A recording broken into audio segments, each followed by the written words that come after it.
Strategies to overcome oxidative stress. இந்த oxidative stress பற்றின விரிவான விளக்கம் லாஸ்ட் வீடியோவில் நம்ம பார்த்தோம். ஸோ இந்த வீடியோவில் அந்த ஆக்சிடேட்டிவ் ஸ்ட்ரெஸ்னால வரக்கூடிய பாதிப்பை எப்படி பிளான்ட் வந்து ஓவர் கம் பண்ணுது அப்படின்றத நம்ம பார்ப்போம். இப்போ இந்த ஸ்ட்ராட்டஜிஸை பார்க்கறதுக்கு முன்னாடி இந்த ROS அதாவது ரியாக்டிவ் ஆக்சிஜன் ஸ்பீஷியஸ் எல்லாம் எந்தெந்த பாத்வேயில் மேஜராக ப்ரொடியூஸ் ஆகுது அப்படின்னு பார்த்தோம்னா, சிங்லட் ஆக்சிஜன் வந்து யூவி ரேடியேஷன் மூலியமாகவும், ஹை லைட் இன்டென்சிட்டினால வரக்கூடிய ஃபோட்டோ இன்ஹிபிஷன்னாலையும், அப்புறம் குளோரோபிளாஸ்ட்குள்ளே நடக்கக்கூடிய இந்த ஃபோட்டோ சிஸ்டம் 2ல நடக்கக்கூடிய எலக்ட்ரான் டிரான்ஸ்ஃபர்னாலையும் உருவாகுது இந்த சிங்லட் ஆக்சிஜன். சூப்பர் ஆக்சைடு அயான்ஸ் எங்கேருந்து உருவாகுது அப்படின்லாம் பார்த்தோம்னா, மைட்டோகாண்ட்ரியால் நடக்கக்கூடிய எலக்ட்ரான் டிரான்ஸ்ஃபர் மூலியமா, அப்புறம் மெஹலர் ரியாக்ஷன் குளோரோபிளாஸ்ட்ல நடக்கும். இந்த மெஹலர் ரியாக்ஷன் மூலமாகவும், கிளைகோசோம்ல நடக்கக்கூடிய புரோட்டோ ரெஸ்பிரேஷன் மூலமாகவும், பெராக்சிசோம் உடைய ஆக்டிவிட்டி நடக்கும்போதும், பிளாஸ்மா மெம்ப்ரேன்ல நடக்கக்கூடிய சில ரியாக்ஷன்ஸ்னாலையும், அப்புறம் இந்த ஃபர்டிலைசர்ஸ் மாதிரி யூஸ் பண்ணக்கூடிய பாராக்விட்லோடைய ஆக்சிடேஷன்னாலையும், நைட்ரஜன் ஃபிக்சேஷன் நடக்கும்போதும், பிளான்ட் எப்போல்லாம் டிஃபென்ஸ் மெக்கானிசம் காட்டுதோ அப்போவும் இந்த சூப்பர் ஆக்சைடு அயான் ரிலீஸ் ஆகும். அடுத்ததாக ஓசோன் எப்போ ரிலீஸ் ஆகும், எப்போல்லாம் ரிலீஸ் ஆகும்னு பார்த்தா, எலக்ட்ரிக்கல் டிஸ்சார்ஜ் நடக்கும் போதும், இல்லை யூவி ரேடியேஷன் ஸ்ட்ராட்டோஸ்பியரில் இருக்கக்கூடிய யூவி ரேடியேஷன்னாலையும், அப்புறம் இந்த ஃபாசல் ஃபியூவல்ஸோடைய கம்பஷன் நடக்கும்போது ட்ரோபோஸ்பியரில் நடக்கக்கூடிய யூவி ரேடியேஷன்னாலையும் இந்த ஓசோன் வந்து உருவாகப்படுது. இப்போ எந்தெந்த ஸ்ட்ராட்டஜிஸ் வந்து இந்த ஆக்சிடேட்டிவ் ஸ்ட்ரெஸ்ஸை வந்து ஓவர் கம் பண்ணோம் அப்படின்னு பார்த்தோம்னா, மோஸ்ட்டாக ஆர்கானிசம்ஸ்குள்ளேயே நேச்சுரலாக இன்பில்ட் ஆன்டி ஆக்சிடென்ட்ஸ் ப்ரெசென்ட் ஆயிருக்கும். இந்த ஆன்டி ஆக்சிடென்ட்ஸ் எல்லாம் இந்த ஆக்சிடேட்டிவ் ஸ்ட்ரெஸ் வரப்போ இந்த ரியாக்டிவ் ஆக்சிஜன் ஸ்பீஷியஸான ஹார்ம்ஃபுல் ரியாக்டிவ் ஆக்சிஜன் ஸ்பீஷியஸை ஃபைட் பண்ணும். அதை வந்து வெளியில் ரிலீஸ் பண்ண பார்க்கும். அதை தவிர இந்த ஆன்டி ஆக்சிடென்ட் டிஃபென்ஸ் சிஸ்டம் இருக்கும் எல்லா பிளான்ட்குள்ளேயும். அது வந்து சப் செல்லுலார் கம்பார்ட்மெண்ட்ல இருக்கக்கூடிய சிஸ்டம். இந்த சிஸ்டமும் அந்த ஆன்டி ஆக்சிடென்ட்டை கேப்சர் பண்ணி டிஸ்போஸ் பண்ணக்கூடியதாக இருக்கு. இந்த டிஃபென்ஸ் சிஸ்டம் ஃபெயில் ஆகும்போது தான் இந்த செல்லோடைய டெத் ஏற்படும். இந்த ஆன்டி ஆக்சிடென்ட் டிஃபென்ஸ் சிஸ்டம் நான் என்சைமேட்டிக், என்சைமேட்டிக் அப்படின்னு ரெண்டா பிரிக்கலாம். முதல்ல enzymatic anti accident defence system பற்றி பார்ப்போம். அதில் சூப்பர் ஆக்சைடு டைமியூட்டேஸ் அப்படின்ற என்சைம் தான் நமக்கு ரொம்ப எஃபெக்டிவான இந்த ஆன்டி ஆக்சிடென்ட்டாக இருக்குது இந்த ROSக்கு அகெயின்ஸ்டாக ஃபைட் பண்ணுறது ஆர் ரிமூவ் பண்ணுறதுக்கு. அதனால் இதை ப்ரைமரி டிஃபென்ஸ் மெக்கானிசம் கொண்டதாக இருக்குது. ஏரோபிக் ஆர்கானிசம்ஸில் இதை வந்து பார்க்க முடியும் superoxide dismutase. Superoxide dismutase isoenzymes எப்படியெல்லாம் வகைப்படுத்தலாம்னா, அது கூட அட்டாச் ஆகக்கூடிய மெட்டல் கோஃபேக்டரை பொறுத்து. இப்போ காப்பரோ இல்லை ஜிங்கோ வந்து அட்டாச் ஆயிருந்தது இந்த SOD கூட அப்படின்னா, இது வந்து சைட்டோசால்ல பார்க்க முடியும் யூகேரியோட்டிக் செல்லில். இதே மேங்கனீஸ் அட்டாச் ஆயிருந்தது இந்த SOD கூட அப்படின்னா எங்கே பார்க்க முடியும் அப்படின்னா, மைட்டோகாண்ட்ரியாலும் பாக்டீரியல் செல்லுலையும் பார்க்க முடியும். அயன் இருக்கக்கூடிய SOD எங்கே பார்க்க முடியும் அப்படின்னா, பாக்டீரியாவான சைனோ பாக்டீரியாலையும் சில பிளான்ட்ஸ்லையும் பார்க்க முடியும். இப்போ நிக்கல், இதே வந்து நிக்கல் கண்டெயின் ஆயிருந்தது அப்படின்றது வந்து ரீசன்ட் பாக்டீரியாவில் வந்து ஸ்டடி பண்ணியிருக்காங்க.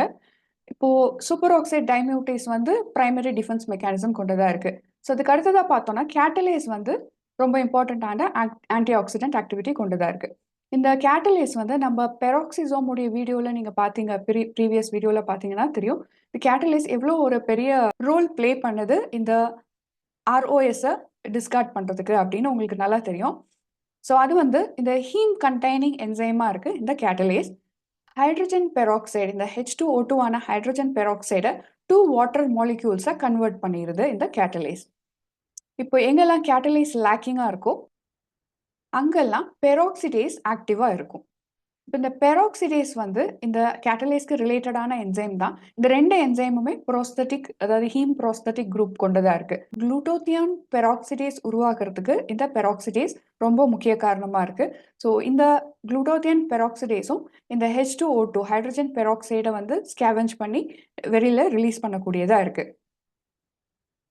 குளூட்டோத்தியான் பெராக்சிடேஸோடைய மேஜர் காம்பனண்ட்டாக இந்த செலேனியம் இருக்குது. இப்போ நம்ம நான் enzymatic anti accident defence system பற்றி பார்ப்போம். Ascorbic acid, ascorbic acid super ஆக்சைடை ஸ்கேவெஞ்ச் பண்ணி ரிலீஸ் பண்ணக்கூடியதாக இருக்குது. இது வந்து SOD நம்ம முன்னாடி பார்த்த மாதிரியே சூப்பர் ஆக்சைடு டைமியூட்டேஸ் என்சைம்க்கு ஈக்குவலாக வேலை செய்யக்கூடியது தான் இந்த ஆஸ்கார்பிக் ஆசிட். ஆனா இந்த ஆஸ்கார்பிக் ஆசிட் இப்போ செல் இருக்கு அப்படின்னா இந்த ரெண்டு செல்லுக்கு இடையில இருக்கக்கூடிய ஸ்பேஸை நம்ம இன்டர் செல்லுலார் ஸ்பேஸ் அப்படின்னு சொல்றோம் இல்லைங்களா? ஸோ இந்த இன்டர் செல்லுலார் ஸ்பேஸ்ல தான் இந்த ஆஸ்கார்பிக் ஆசிட் ப்ரெசென்ட் ஆயிருக்கும். இந்த இன்டர் செல்லுலார் ஸ்பேஸ்ல இருக்கக்கூடிய ஆஸ்கார்பிக் ஆசிட் அங்க இருக்கக்கூடிய இந்த சூப்பர் ஆக்சைடு இந்த மாதிரி ரேடிக்கல்ஸ் எல்லாத்தையும் ஸ்கேவெஞ்ச் பண்ணி ரிலீஸ் பண்ணக்கூடியதா இருக்கு. இந்த ஆஸ்கார்பேட் லெவல் இந்த இன்டர்செல்லுலார் ஸ்பேஸ்ல ஜாஸ்தி குளுட்டோத்தியோனை விட ஜாஸ்தியா இருக்கு அப்படின்னு சொல்றாங்க. ஆஸ்கார்பிக் ஆசிடும் சூப்பர் ஆக்சைடு ரேடிக்கலும் சேர்ந்து உருவாக்கக்கூடியது தான் இந்த டீஹைட்ரோ ஆஸ்கார்பிக் ஆசிட். இது திரும்பவும் ஆஸ்கார்பிக் ஆசிட ரெடியூஸ் ஆகப்படும்.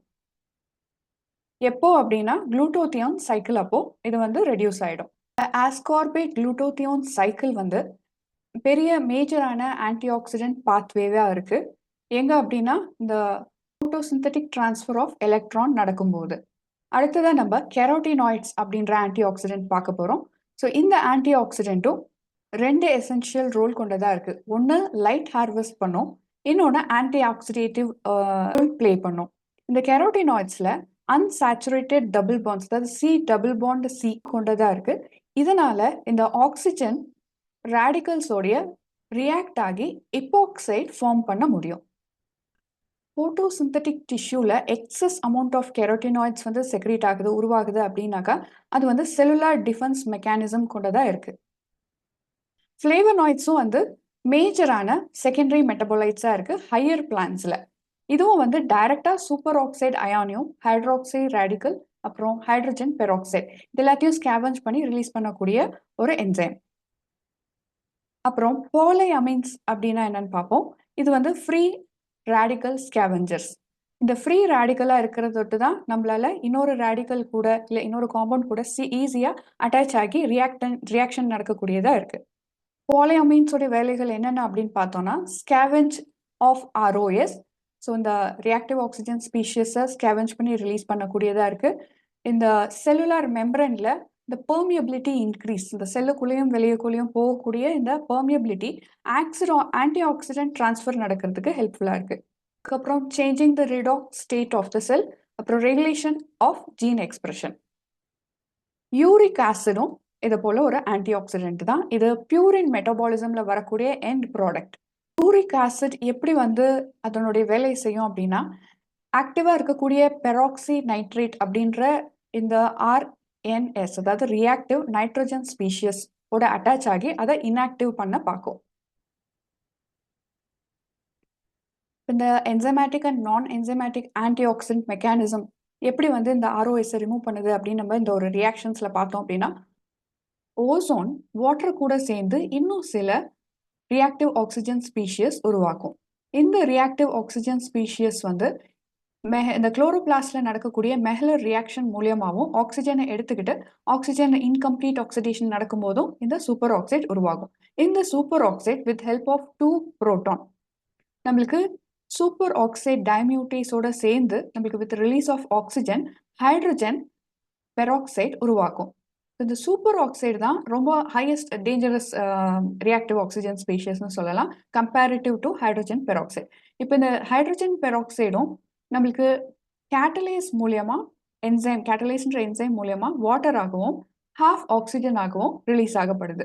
இந்த ஹைட்ரஜன் பெராக்சைடு ஆஸ்கார்பேட் பெராக்சிடேஸ் அப்படின்ற என்சைம் மூலியமா வந்து 2 வாட்டர் ஆகும், வாட்டர் மாலிக்யூல் ஆகவும் அதுக்கப்புறம் மோனோ டிஹைட்ரோ ஆஸ்கார்பேட் ரேடிக்கல் ஆகவும் பிரியப்படுது.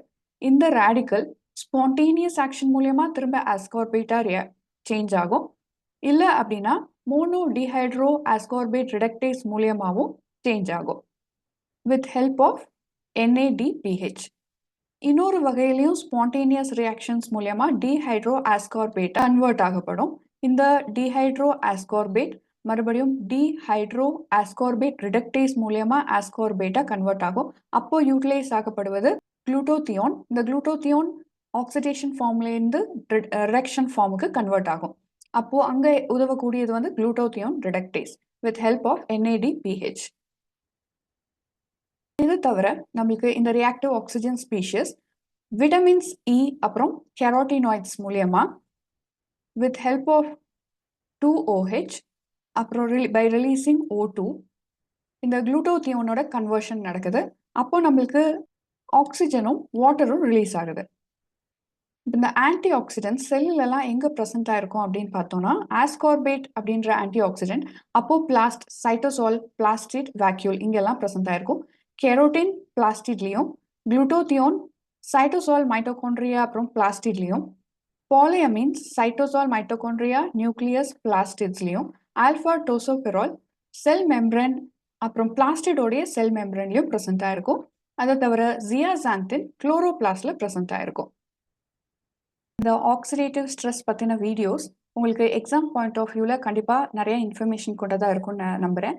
உங்களுக்கு பிடிச்சிருந்தது அப்படின்னு நினச்சிங்கன்னா please subscribe and share. Thank you.